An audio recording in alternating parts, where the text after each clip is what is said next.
Fala, meu Tarde, meu amigo. querido amigo, doutor Boa Alexander. tarde. Como vai? Tudo bem? Melhor Tudo na agora te paz? vendo, Glória velho. Mais uma vez a aqui Deus. presente. Glória a Deus. Vamos iniciar nosso segundo episódio das nossas lives semanais, Vivendo com Propósitos. O nome do Senhor será glorificado. Amém? Vamos iniciar orando ao Senhor? Claro, vamos sim. Amém. Glória a Deus. Agradecer a presença dos nossos queridos amigos, irmãos, familiares que eu estou vendo aqui, estão Minha entrando mãe na tá live. online, mandando um beijo pra você. Opa, te Stefano agradecer pelas online. saudades. Glória a Deus. Vamos orar ao Senhor? Vamos Em nome lá. de Jesus? Oremos. Pai, nós erguemos nesse momento, logo no início dessa live, Deus, a nossa voz, o nosso coração ao Senhor em oração. E pedimos, Deus, por bondade do Senhor, por misericórdia, que o Senhor, Deus, se faça presente também, Deus, nessa transmissão. No nome de Jesus, Pai. Enquanto falamos, conversamos a respeito da sua palavra, a respeito do Senhor, que o Senhor possa, Deus, ir lá no ambiente, no trabalho, na casa, onde os nossos irmãos estiverem, e tocar os corações, e falar, e tirar dúvidas, e ministrar algo da parte do Senhor. Nós oramos por isso. Que essa tarde seja uma tarde onde entenderemos que a nossa vida só faz sentido quando ela tem um propósito, e um propósito que nasceu no coração do Senhor. Obrigado, Pai, por esse tempo, por essa tarde, por essa live, em nome de Jesus. Amém. Amém. Amém. Glória a Deus. Glória a Deus. Então, iniciando a nossa live, querido irmão Alexander, um momento para você contar um pouco o que está no seu coração aí. Tudo bem? Tudo jóia, meu amigo. Melhor agora, aquilo que planejamos a gente está conseguindo tirar do papel, colocar na prática, né? E isso eu fico muito feliz. Realmente vivendo por propósito mesmo, é o propósito para Deus, e você aceitou esse desafio, essa caminhada, e eu fiquei esplêndido, assim. E eu prometi na última live, né, que eu ia contar um testemunho que foi um conselho seu, que eu acho que a gente vai falar bastante hoje sobre isso, mas teve uma conversa que eu tive com o Davi num momento muito difícil para contar para todo mundo. Uma conversa que eu tive com ele, eu falei assim, eu perguntei duas coisas, numa época muito difícil minha. Uma das coisas que eu perguntei assim, não sei se ele vai lembrar. Falei, Davi, eu tô fazendo tanta besteira, tô num momento tão ruim e tudo, por que e a gente distante, né? Davi mora em São Gonçalo, Rio de Janeiro. Você está em São Gonçalo ainda, né? Você está em Niterói agora. Estou morando em Niterói, no momento. Niterói. Então, Davi em Niterói, Rio de Janeiro. Eu, na época, estava entre Guarulhos e Pádua. Perguntei, Davi, por que você me ama, cara? Por que você continua me amando? Não sei se ele lembra dessa pergunta ou não. Aí ele falou assim, a gente não explica por que ama, né? O amor é algo inexplicável, e quem coloca o amor na gente é Deus, né? E minha segunda pergunta para ele foi, como que eu vou sair disso tudo? Não tenho saída, enfim. E o Davi chegou para mim e falou assim, você já perguntou isso para Deus? Vai para o quarto, pergunta isso para Deus, conversa com Deus e aguarde a resposta dele, que ele vai te dar uma resposta. E desde então, desde esse dia, todos os dias eu converso com Deus. Eu pergunto a Deus e todos os dias eu falo com Deus. E ele sempre responde, por incrível que pareça, e eu falo esse testemunho para muitas pessoas, né? Eu conto isso para muitas pessoas, eu falo, pô, tá em dúvida, a relação tá em crise, enfim, até mesmo algumas vezes quando o familiar dá essa liberdade espiritual, também falo, pô, se a fé não depende de nós médicos, né? A fé depende de algo superior, então a fé vai ocorrer de uma forma ou de outra. Conversa com Deus. E as pessoas muitas vezes debocham, não acreditam, mas eu faço o desafio. E obviamente que nós nunca deveremos provar a Deus, né? e isso nós vamos falar também. Jesus fala isso no deserto. Mas Deus é Pai, e Deus ele sempre responde. Deus, por uma forma ou por outra, ele fala conosco. Quantas vezes o Davi, à noite, já me mandou mensagem e a gente sem conversar? Quantas vezes eu já ouvi um hino, uma música, e essa música, às vezes, nem era evangélica, essa música falava exatamente comigo a resposta que eu queria de Deus. Então, Deus é presente, Deus é vivo, Deus é carne, Deus está aqui no meu lado nesse momento, do lado do Davi, e está do lado de todos vocês, né? E para iniciar, Davi, você me permite, nós terminamos no templo da última vez, né? O Davi hoje que vai conduzir nosso programa, a nossa série, ele vai ser nosso apresentador, e nós terminamos no templo, né? Onde Jesus conversa com os rabis, né? Com os mestres da época. E só que eu anotei uma palavra aqui que eu estava estudando, que eu achei assim que faz todo sentido para o que nós vamos falar, porque falando também um pouquinho do primeiro episódio, Jesus não tinha casa, era emprestado, nasceu na manjedoura, nasceu no local com pouco suporte, tudo isso. Então eu escrevi aqui que, independente da sua origem, não deixa ela determinar seu potencial, né? Como Jesus não deixou.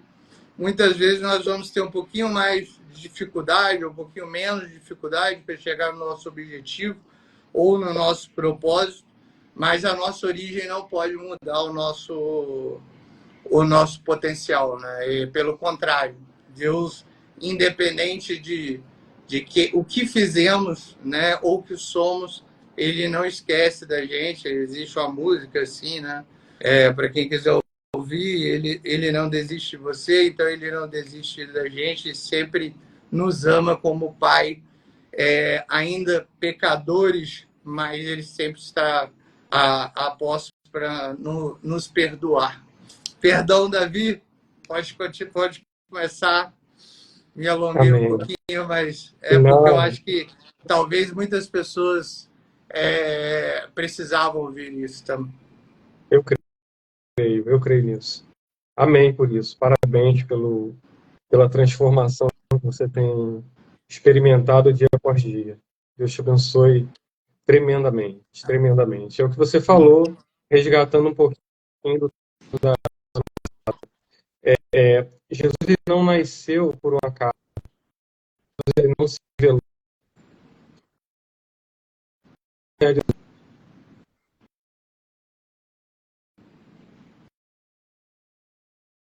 Descuido. Aqui, eu não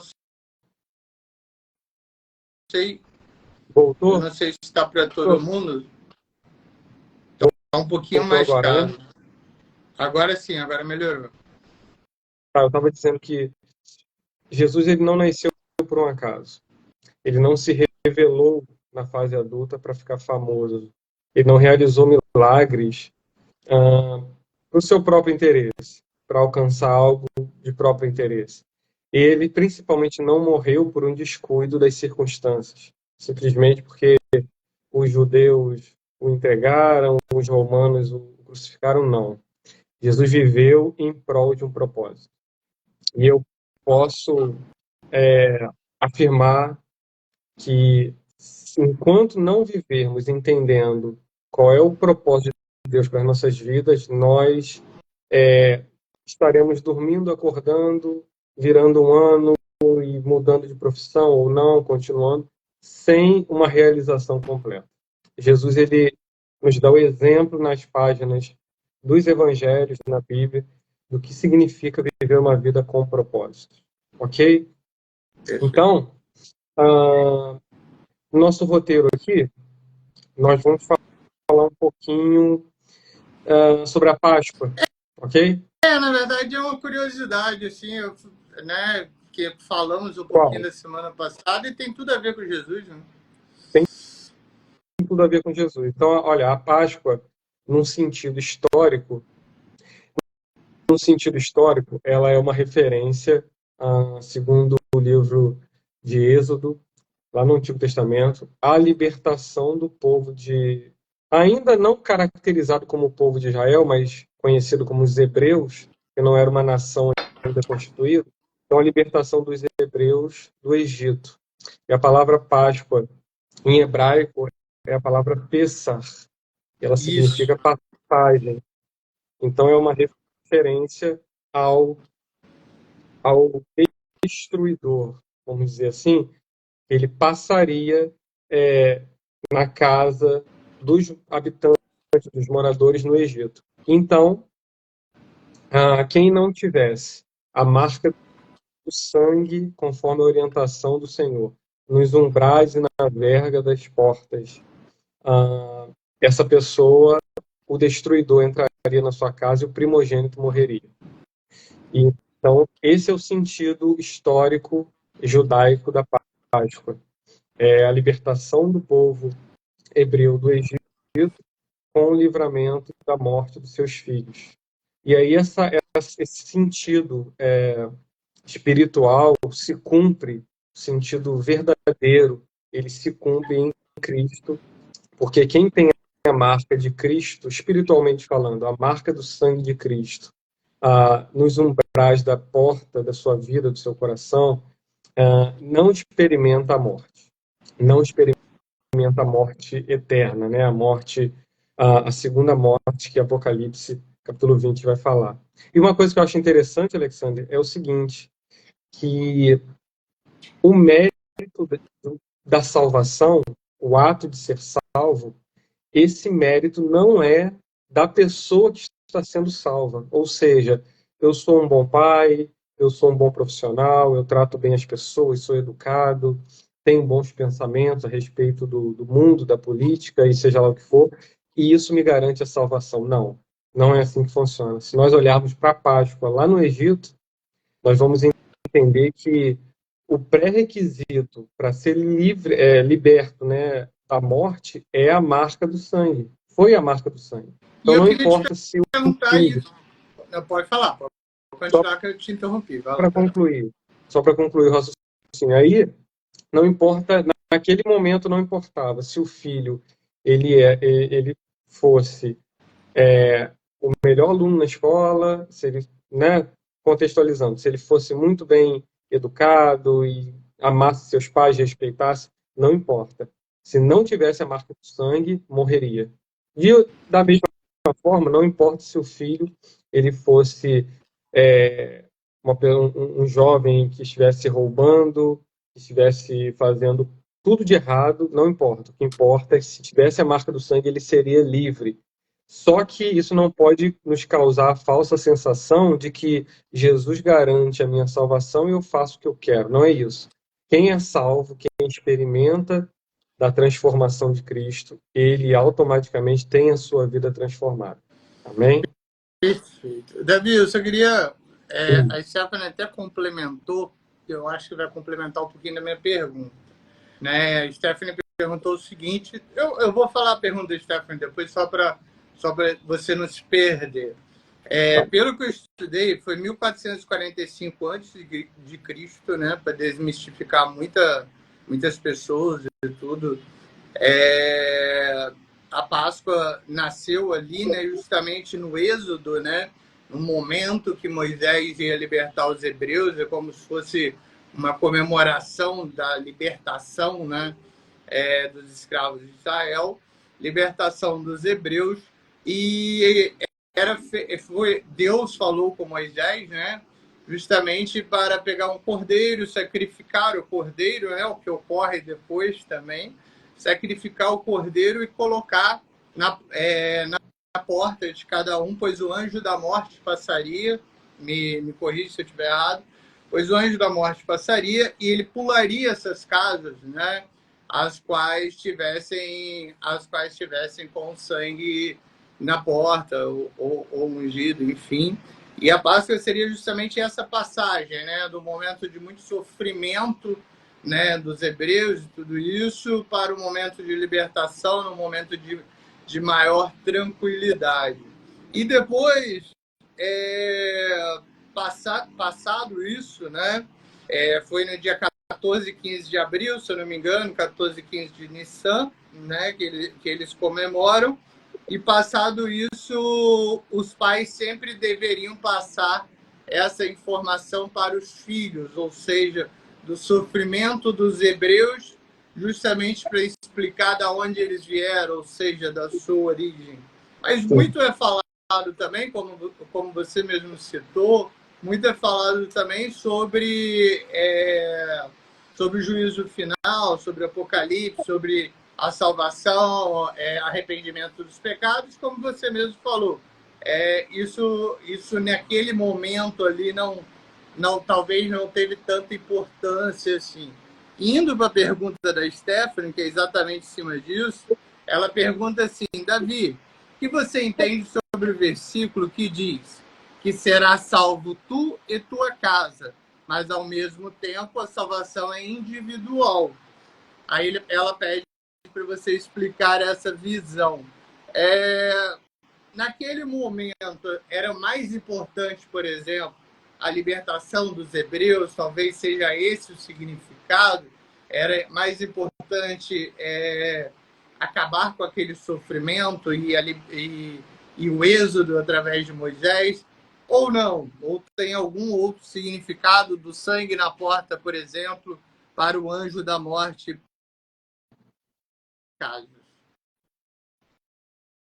Bom, o finalzinho falhou aqui para mim, mas respondendo a Stephanie, crê no Senhor Jesus Cristo, serás salvo, tu e a tua casa. Provavelmente, me corrija aí, Stephanie, se não for, deve ser uma referência a Atos 16:31, onde Paulo estava preso com Silas e foram libertos, e o carcereiro responsável pela prisão e pela manutenção dos presos lá, ele viu que aconteceu um terremoto, porque eles louvavam e oravam e eles foram libertos, e ele temeu a própria vida, perder a própria vida. Então, Paulo, ele vai perguntar para Paulo, senhores, Paulo e Silas, o que é necessário que eu faça para me salvar? E aí Paulo vai dizer, crê no Senhor Jesus Cristo, serás salvo, tu e a tua casa. É como se o carcereiro estivesse perguntando para Paulo uma pergunta como se fosse, como é que eu vou dizer, no plano terreno. Ele falando, olha, eu sou o responsável, todos os presos fugiram, o que vai acontecer comigo? Eu vou morrer.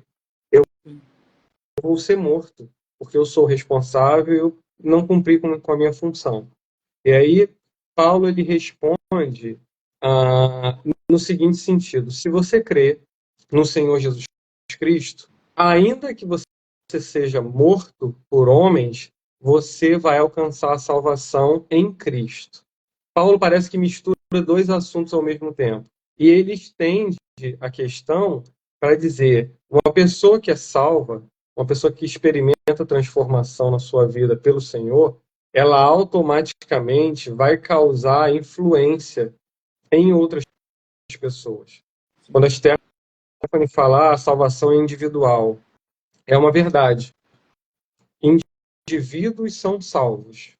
Só que Deus permite que esses indivíduos salvos, eles continuem vivendo as suas vidas, né? Em 2023, agora 2024, e vamos continuar. Por quê? Porque nós influenciaremos, nós anunciaremos o Evangelho para que outras pessoas sejam salvas. Então foi nesse sentido. Não que se eu for salvo, automaticamente a minha casa vai ser salva. Não é nesse sentido. Mas seria no sentido mais generalista mesmo, ou seja, seria no sentido inicial de salvar realmente aqueles que estavam sofrendo na libertação, seria isso? Não, esse texto não tem uma relação direta com Êxodo, a libertação dos hebreus no Egito. São textos distantes, não falam sobre o mesmo assunto. Mas ele nos traz essa responsabilidade. Eu estou salvo no Senhor, está tudo bem para mim, só ficar tranquilo? Não. Existe uma responsabilidade com a salvação que nós recebemos. E a responsabilidade é anunciar o evangelho também.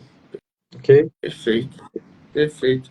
E depois da Páscoa é criado o primeiro templo de Salomão, né? E a Páscoa só pode ser realizada lá, se eu não estou enganado, né?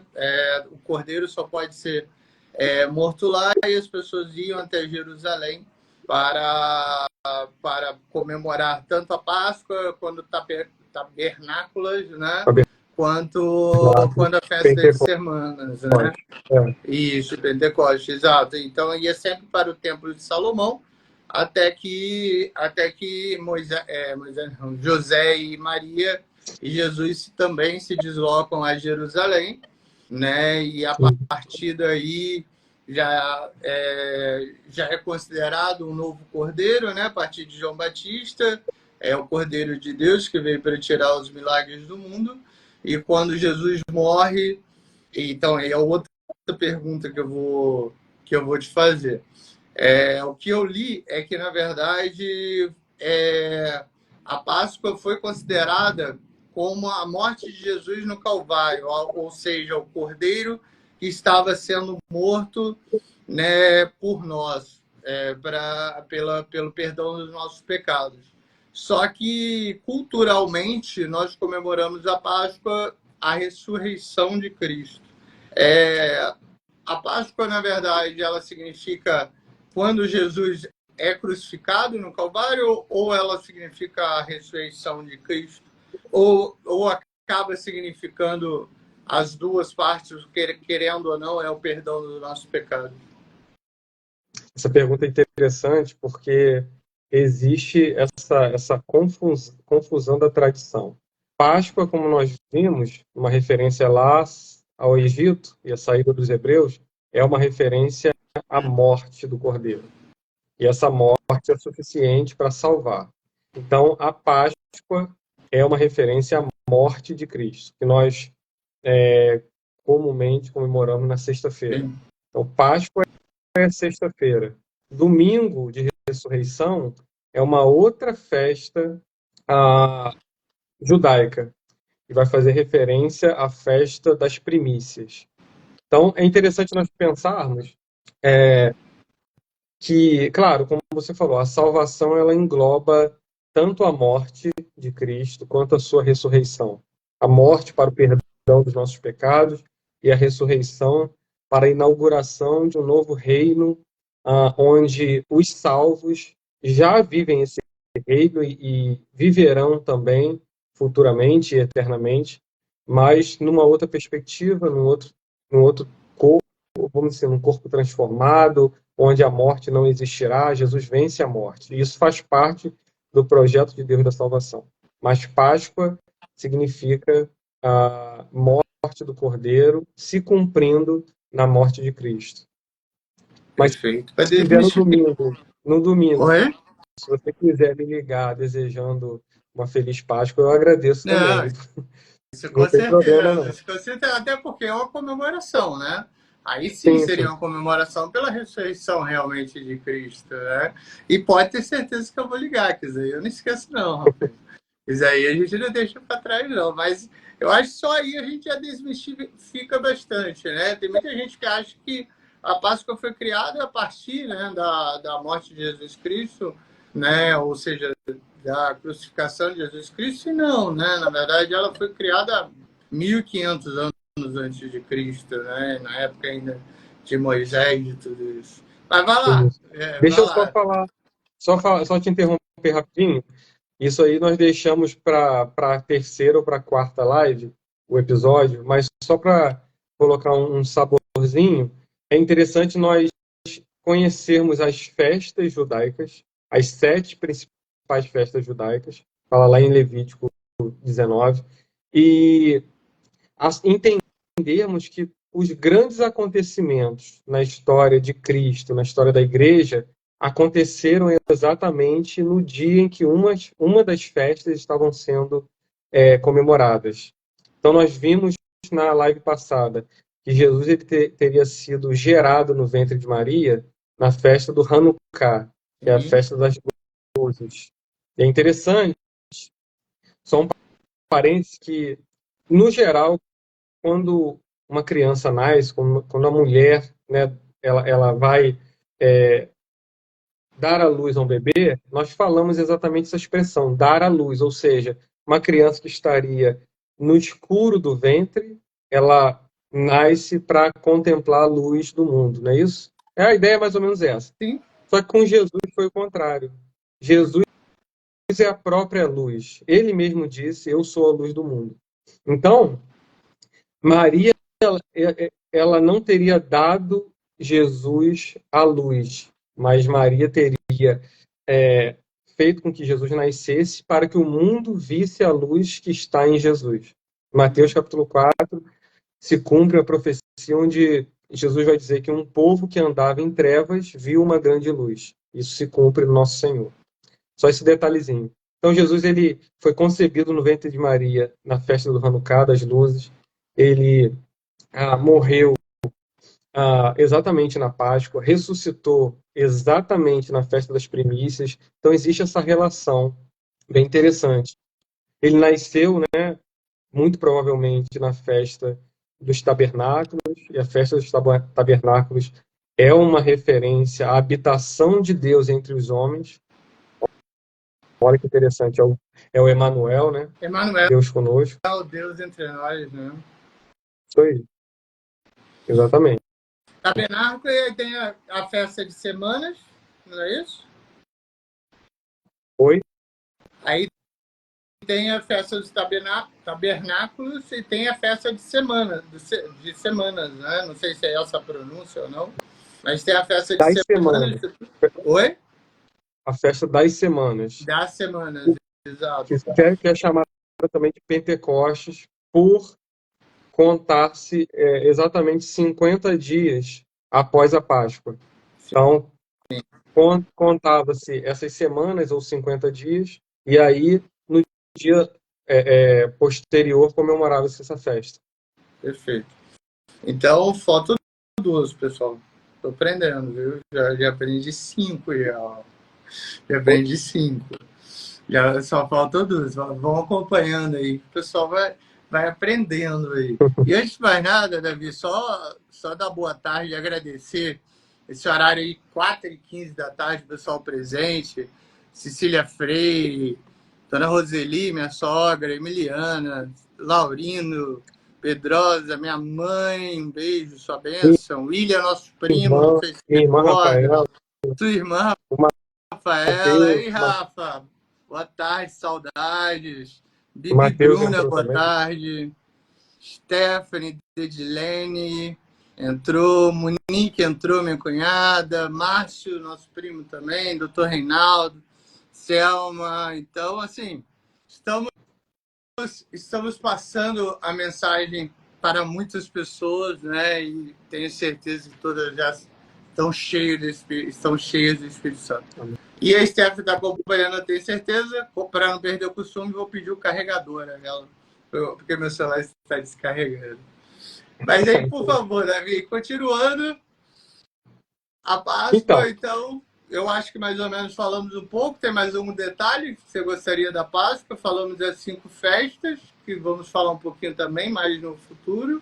Mais alguma coisa? Sobre essa questão, não. E agora a gente começa a entrar realmente no ministério, né, do maior homem que já teve na Terra, né? Por favor, a palavra é sua. E aí, Lucas capítulo 3, a partir do versículo 23, vai dizer que por volta dos 30 anos de idade, Jesus inicia o seu ministério. E aí é só interessante nós entendermos que pela lei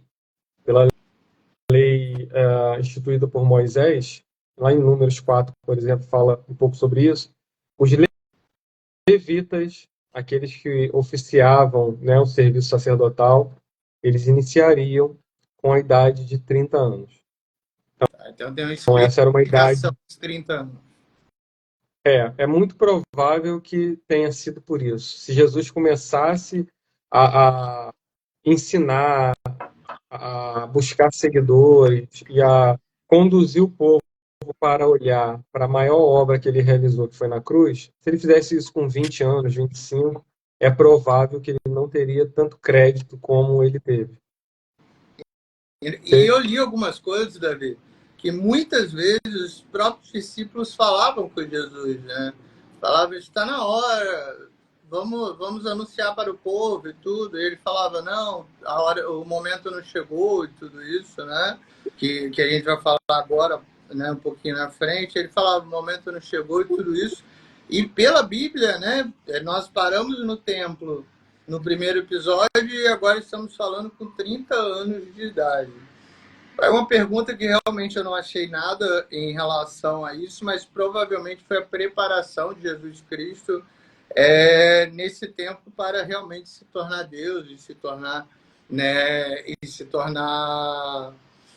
o Cordeiro realmente, a bênção de todo o propósito que ele veio à Terra. O que eu li foi o seguinte, que período, né, nesse período dos 12 aos 30 anos, por ele ser humano como nós, né, Deus o priva da onisciência, ou seja, de saber tudo que ocorrerá e saber o futuro e tudo, e ele como humano, né, como humano que poderia se machucar, sentir medo, dor, aflições, passar por essa fase hormonal também, a gente já descobriu que não era considerada adolescência antes, né?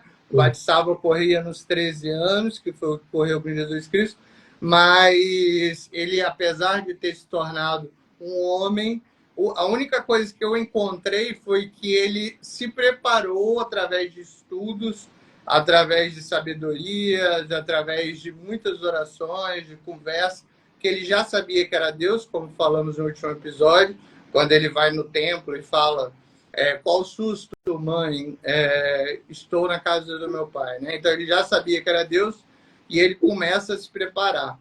Na Bíblia fala algo sobre isso, ou você leu algo sobre isso entre os 12 e os 30 anos de idade? Então, existe um silêncio bíblico sobre esse período. Na live passada nós citamos alguns livros, uns 5 ou 6 livros considerados apócrifos ou pseudo-epigráficos, que vão tentar contar alguma coisa sobre, mas nada que tenha um peso atestado pelas escrituras sagradas. Então, se a Bíblia não fala, a gente prefere, né? A gente prefere também citar, né? Citar em silêncio, Mas o que provavelmente aconteceu nesse período, e aí alguns historiadores vão dizer que José provavelmente tinha a idade bem mais avançada que Maria, e aí nesse período José teria morrido, Jesus sendo filho primogênito do casal, conforme fala Marcos capítulo 6, ele teria, como sendo o primeiro filho mais velho, ele teria, com a morte do pai, assumido, digamos assim, o controle financeiro da casa, a responsabilidade da casa. Ele teria trabalhado nesse período, conseguido recursos, enfim, para suprir as necessidades da família. Mas a Bíblia não conta detalhes sobre isso. Não, perfeito, perfeito. Aí você estava falando de Lucas aos 30 anos, que Jesus vai e começa a se revelar, né? E conta pra gente um pouquinho aí de como foi e tudo. O pessoal achar que eu estou perto da câmera, porque eu estou escrevendo aqui justamente o meu Instagram do Davi, porque eu vou pedir a todos para nos seguirem, compartilhar, para cada vez passar essa mensagem para mais pessoas e o nosso Vivendo com Propósito dure muito tempo e cada vez mais possamos falar da história dos personagens bíblicos, da história de Deus. Mas pode continuar, Davi. Legal. Interessante que você falou que Jesus ele abre mão para assumir a forma humana, para nascer como homem, ele abre mão de alguns atributos divinos. E essa é uma verdade.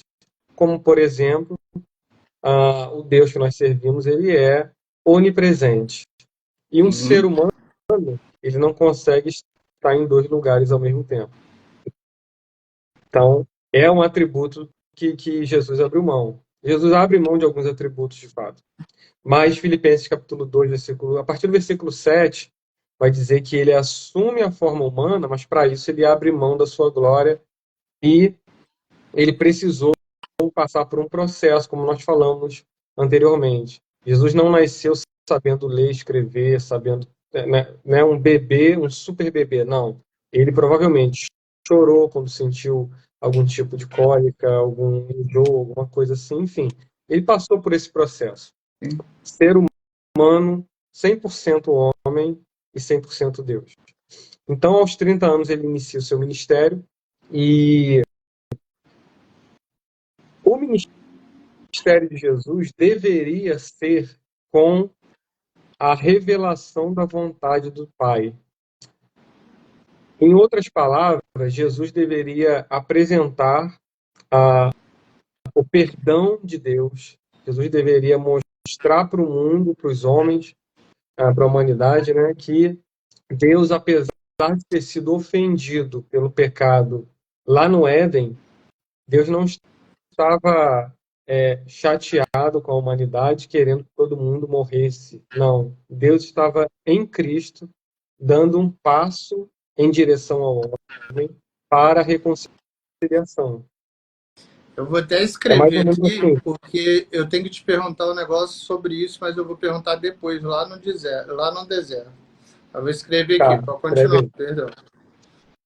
Escreve aí. Então, Deus, ele ainda sendo a pessoa certa na história, ele dá um passo em direção à reconciliação. Então, Cristo deveria explicar isso para a humanidade. Só que os homens, a humanidade se distanciou de Deus. Salvo algumas pessoas, o saldo da humanidade era viver longe de Deus, como se isso fosse possível, né? Sim. Mas, enfim, a humanidade tentando viver aquém de Deus. E como uma pessoa se chegasse falando e tentando explicar alguma coisa para pessoas que não estão, desculpa a expressão, nem aí com Deus, provavelmente não teria muito efeito. Então, qual a estratégia que Jesus usa? Jesus começa a realizar milagres. Isso é interessante porque o que é sobrenatural, o que não é palpável, né, através das nossas forças humanas, isso chama atenção. No Brasil, então, Brasil que é um país, tem um povo muito místico, né? Isso chama atenção. E Jesus É faz isso. Jesus latino, né? América Latina, né? América Latina Jesus é o usa, povo mais quente, mais ver para querer, né? e Jesus usa essa estratégia para chamar a atenção do povo, para conseguir seguidores. É uma palavra até comum hoje em dia nas redes sociais, né? Então, Jesus, o que ele faz? Ele busca ser visto, ser admirado, para que as pessoas pudessem o acompanhar ou o seguir. É o que acontece nas redes sociais, né? Ninguém vai seguir uma pessoa que não me identifiquei com ela, ela não tem nada a me oferecer. Não é assim. Jesus Só acompanha. foi o primeiro empreendedor do mundo.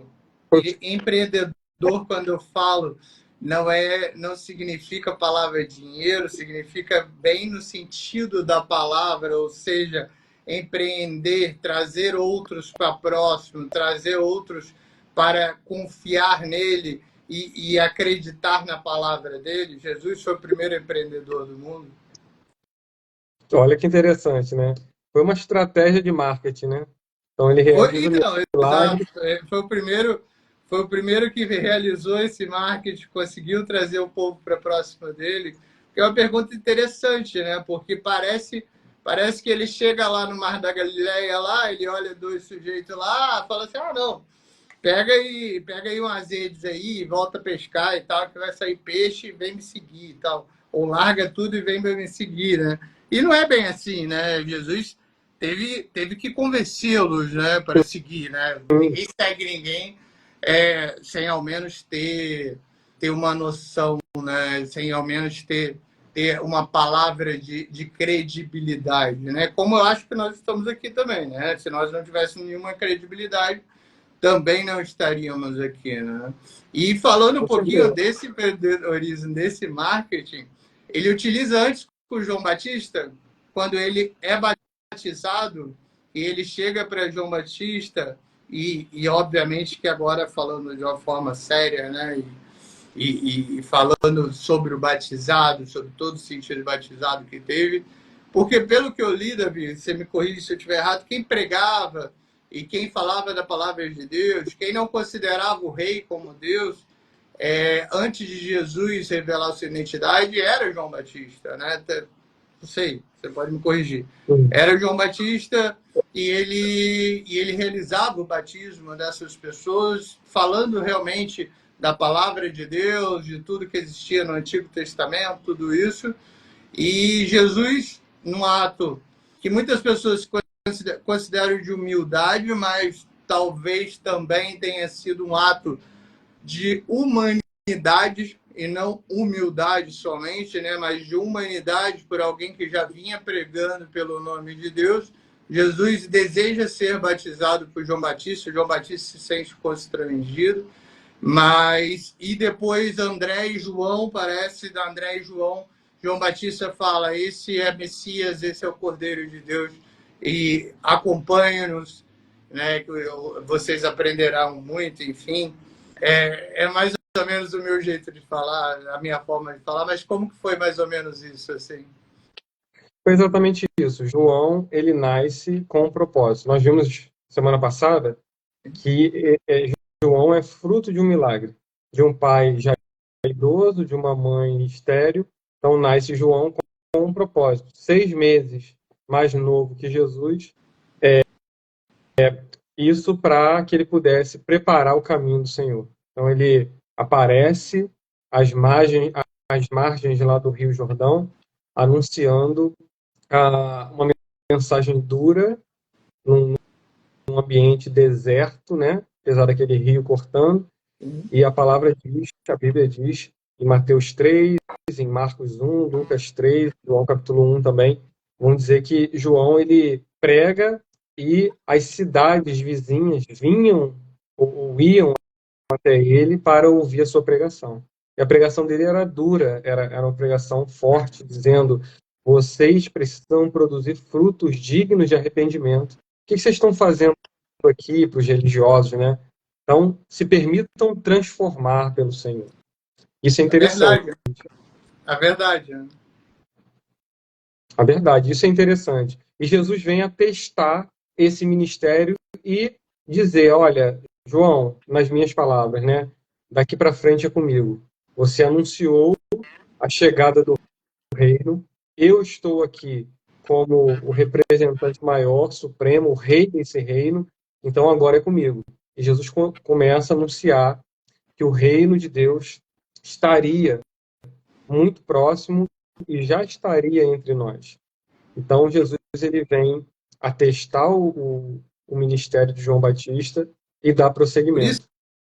que eu acho que muitas pessoas, eu acho que foram as duas coisas, né? Foi um ato de humildade porque ele era Deus. Ele é Deus, né? Foi um ato de humildade porque ele é Deus.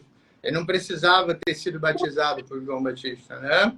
Mas eu acho que foi um ato de humanidade justamente por isso. Ó, João, você veio até aqui, você trabalhou, você sofreu, você foi preso, né? Você foi perseguido, e agora quem vai sofrer, quem vai ser perseguido sou eu estou aqui para isso.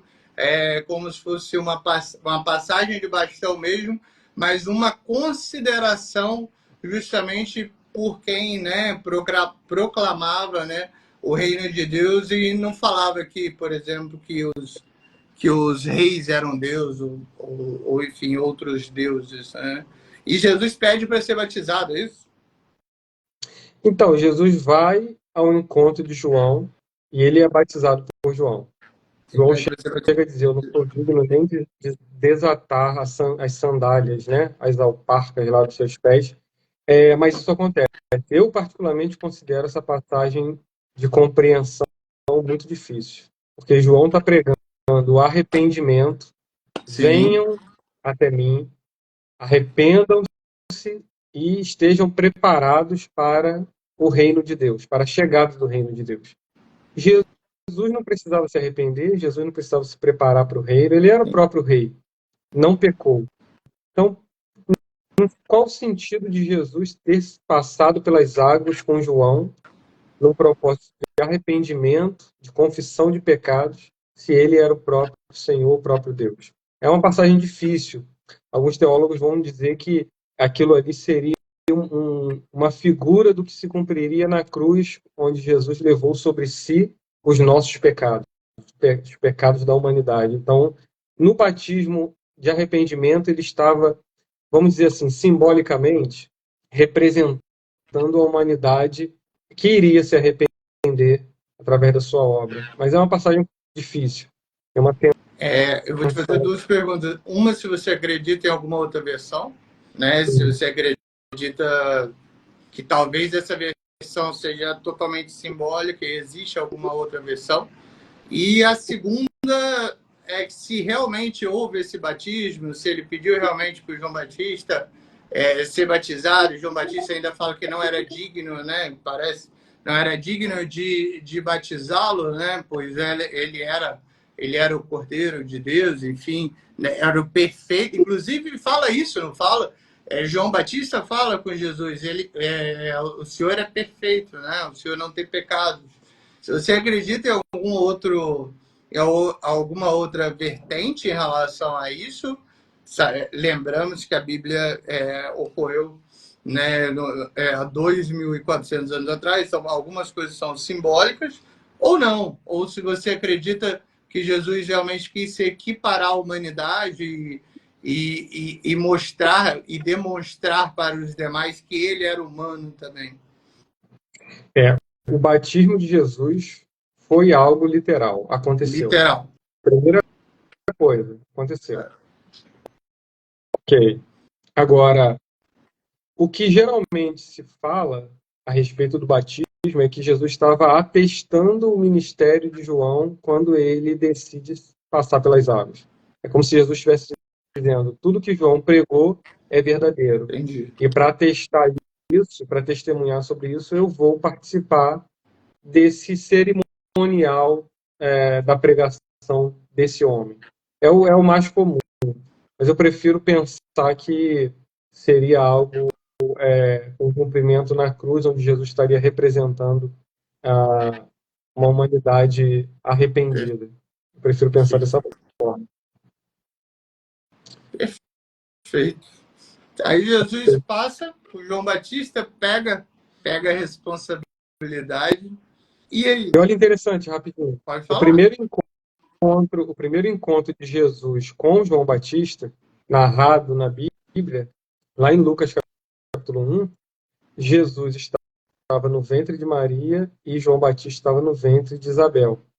O segundo encontro narrado pela Bíblia já é no batismo, 30 anos depois. Então, no primeiro encontro, cada um na barriga das suas respectivas mães, quando elas se aproximam, as mães falaram, olha, Isabel falou, olha, eu senti o meu filho no meu ventre se mexer, se mover aqui, reconhecendo a autoridade do filho que está no seu ventre, Maria. E aqui, em Mateus 3, Lucas 3, né, nós vemos o encontro novamente. Mas continua, pode falar aí. Não, na verdade eu achei muito curioso, eu não sabia disso, porque, se eu não me engano, Isabel e Maria eram primas, né? Sim. E houve essa distância toda, né? Entre João Batista e Jesus Cristo, dois seres divinos, né? Obviamente Jesus Cristo Deus, mas João Batista também uma pessoa que proclamava Deus, ou seja, que respeitava, tinha temor a Deus, e eles só se encontram 30 anos depois, né? Não, o que eu quis dizer é que a Bíblia narra dois encontros, né? O primeiro no ventre. Entendi. E depois o próximo encontro tal, mas não quer dizer que na infância não se encontraram. Sim, não quer dizer que foi a primeira vez que eles se encontraram, né? É o foco que falamos no episódio passado, né? A Bíblia foca bastante Evangelho. Isso, no Evangelho. Não, Aí perfeito, depois, Davi. E aí, o que depois acontece, Jesus vai para cara? o deserto. Oi? E aí, o que acontece? E aí Algum, depois Jesus. alguns livros falam que vem André e João como os primeiros discípulos, e depois Pedro, Simão e Tiago, né? É, E depois João, ele vai para o Tiago, deserto, e outros livros falam que vem só André e João. O que a Bíblia fala sobre isso? Pedro e André eram irmãos, né? Tiago e João eram irmãos também. A Bíblia fala, por exemplo, em João capítulo 2, que Filipe passa a seguir Jesus e Filipe chama Natanael ou Bartolomeu, recebe o mesmo nome, a mesma pessoa, né? Então, Jesus ele vai gradualmente chamando discípulos para o seguir de perto, escolhe 12, mas nesse meio tempo ele passa por uma tentação, né? Nos desertos, Mateus né? capítulo Mas 4 antes do deserto, ele e Lucas consegue. capítulo Ele 4. chama quantos discípulos? Tem isso na Bíblia? Que eu tinha lido Olha, sobre André e João. nós teríamos que fazer uma equivalência entre os evangelhos, Tá. como se fosse isso aqui, deixa eu te mostrar, para a gente remontar e conseguir ter uma ideia, de repente, parcial do que Não, tudo aconteceu. bem, tudo Existe, bem, tudo bem. Era só existe, uma curiosidade minha ó, mesmo, porque a harmonia dos evangelhos, sobre porque é os tempos, interessante né? que isso aqui é colocando lado a lado textos dos 4 evangelhos, tentando escrever a história contada pelos 4 evangelhos ao mesmo tempo. Então Não, é legal olhar isso. Mas ainda assim não dá para ter uma noção muito certa do que aconteceu. mas o que a gente Mas aí sabe é que foi para o deserto. foi no deserto, literal também, ok? Literal que eu falo é o acontecimento, não é assim, deixa eu contar aqui uma parábola sobre, não, foi algo que aconteceu. Você fala Mas literal, Davi, eu tinha muito essa dúvida. Era um desertão mesmo? Era areia, sol, pedra? Ou era algo simbólico que você acredita? eu estou dizendo que o acontecimento foi literal. Sim. Agora, Mateus capítulo 4 e Lucas capítulo 4 vão dizer que Jesus ele foi levado ao deserto pelo Espírito Santo para ser tentado pelo diabo. Perfeito. Então, eu particularmente prefiro pensar que foi literal. Tá. Foi literal. Então, Jesus foi levado. Lucas ele conta até um pouco mais de detalhes, que ele vai dizer. Geralmente nós pensamos nas três tentações, né? Que Jesus passa no deserto. Mas Lucas ele detalha um pouco mais, ele vai dizer que por 40 dias Jesus sofreu todo tipo de tentação, todo tipo de tentação. E no final aconteceram essas 3 tentações, são conhecidas, são mais conhecidas, são narradas, né? E a pedra em pão, né? Ó, Mateus capítulo 4 vai dizer, no versículo 3, então o tentador aproximando-se lhe disse, se és filho de Deus, manda que estas pedras se transformem em pães. Aí, no versículo 5, então o diabo levou a cidade santa, colocou sobre o pináculo do templo e lhe disse, se és filho de Deus, atira-te abaixo, porque está escrito, aos seus anjos ordenarás a teu respeito, para que te guardem. E eles te sustentarão em suas mãos, para não tropeçarem. E no versículo 8, levou ainda o diabo a um monte muito alto, mostrou-lhe todos os reinos do mundo e a glória deles. Pedra em pão,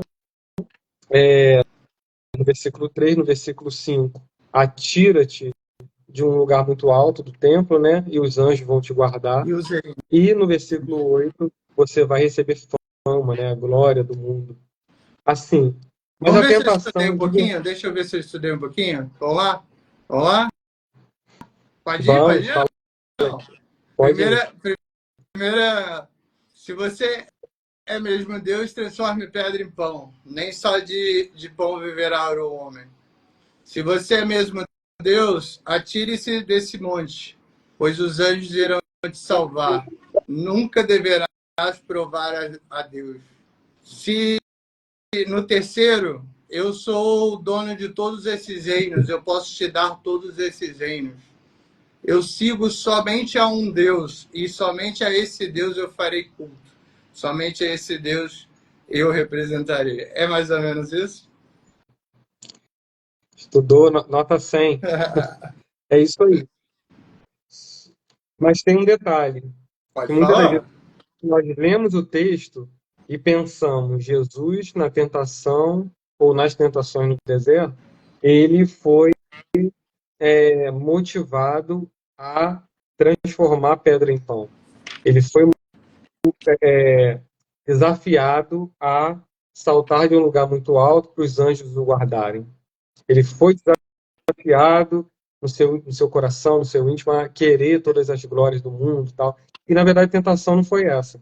A grande tentação foi saber se Jesus tinha alguma crise de identidade. Porque o diabo vai dizer, se você é o filho de Deus, faça alguma coisa.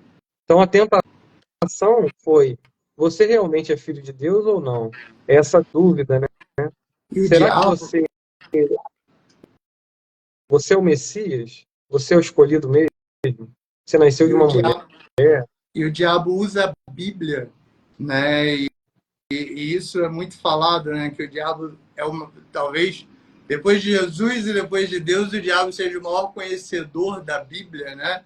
E o diabo em todo momento, todos esses refrões que nós utilizamos, refrões não, né? Todos esses trechos que nós utilizamos, se você é mesmo Deus, transforme pedra em pão e tudo, tudo isso o diabo utiliza contra Jesus, né? E Jesus, aí vem minha pergunta lá de trás, e Jesus em nenhum momento ele falou, eu sou Deus, você é o diabo, eu não preciso disso. Jesus em nenhum momento fala, se eu quiser transformar, até porque eu não ia ter problema nenhum, né? Se eu quiser transformar essa pedra em pão, eu vou transformar. Agora, Jesus estava cadavérico, provavelmente, fétido, sem escovar os dentes, abatido, com a consciência, ele era humano, 40 né? Hoje dias. ele é divino, mas ele era humano. Então ele estava com consciência muito afetada, com nível psicológico muito afetado. Se hoje falamos de depressão e burnout, né? Se é que isso existia naquela época, ele já estava completamente nessas crises de depressão e de burnout. E ainda assim ele respeita a autoridade do diabo a todo momento, inclusive utilizando a Bíblia contra o diabo e o diabo utilizando a Bíblia contra ele. Aí vem minha pergunta que eu li e fiquei muito espantado. Que eu li que o mundo, a partir de Adão e Eva, no Éden, era por... eles falam uma palavra, você vai saber falar, mas é como se fosse por lei ou com papel assinado do diabo. E existe essa reaproximação e Deus assume novamente o mundo após a morte de Jesus e o perdão dos pecados. É isso mesmo, Davi? Eu fiquei muito assustado quando eu li isso. Deixa eu te falar uma coisa. Está escrito aqui, estou recebendo uma notificação que a live está acabando em 10 segundos. Ela vai continuar? Como é que eu Não, faço? só abrir outra Só live. Pessoal que estiver online, vamos abrir outra live. Entre